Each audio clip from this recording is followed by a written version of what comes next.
Hey Alpine, it's Monday. Yesterday at church we looked at Acts chapter 3. We saw this incredible miracle, and I want you to see what happens after the miracle. In Acts chapter 4, it says after Peter and John healed this guy who was lame, it says that the spiritual leaders, the priest and the captain of the temple guard, they came up to Peter and John, and they were really disturbed by what they were proclaiming and what they were teaching about Jesus.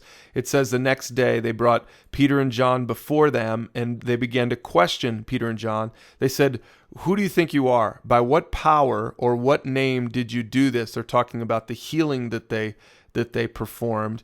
And Peter, it says, filled with the Spirit, preached to these guys. It's you should read this. Maybe pause this and read this if you want to this morning. But here's how he ends his little sermonette to the spiritual leaders of his day. He says in verse 12, "Salvation is found in no one else, for there is no other name under heaven given to mankind by which we must be saved." Now look at verse 13 in Acts chapter 4. It says this: when they, the spiritual leaders, the temple guard, the Sadducees, when they saw the courage of Peter and John and realized that they were unschooled, ordinary men, they were astonished, and they took note that these men had been with Jesus. Let me explain what they're talking about here. Remember, if you go back to Matthew 4, we see when Jesus called these guys in the first place.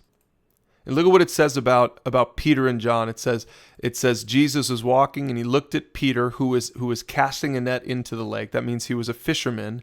And he said, "Come follow me, and I'm going to send you out to fish for people instead." And so they left their nets and followed him. And in the next verse, it talks about James and his brother John, the same John from Acts chapter 4. They were in the boat, and they were preparing their nets because they also were fishermen. And Jesus called them, and they left their boat, and they followed him. And so what we see in the calling of these disciples, we see that Peter and John were just average, ordinary fishermen, and that's exactly what these spiritual leaders recognized about them. In verse 13, it says that they saw the courage of these average guys. They realized that they were unschooled and ordinary men, that they weren't theologians, and it says that they were astonished, and they took note that these men had been with Jesus. Now look at what this is saying. This is saying that the authority that they had was because of their relationship with Jesus. It wasn't because of a degree they had.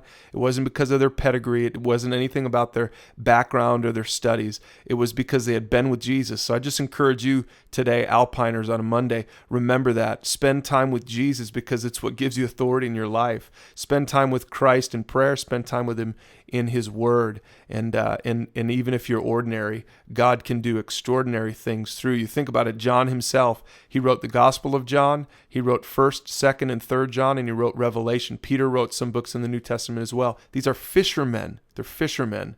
And God used these guys in such an incredible way. So don't forget it. I encourage you to pause this and pray on the heels of the sermon yesterday. Pray for someone in your life who needs healing.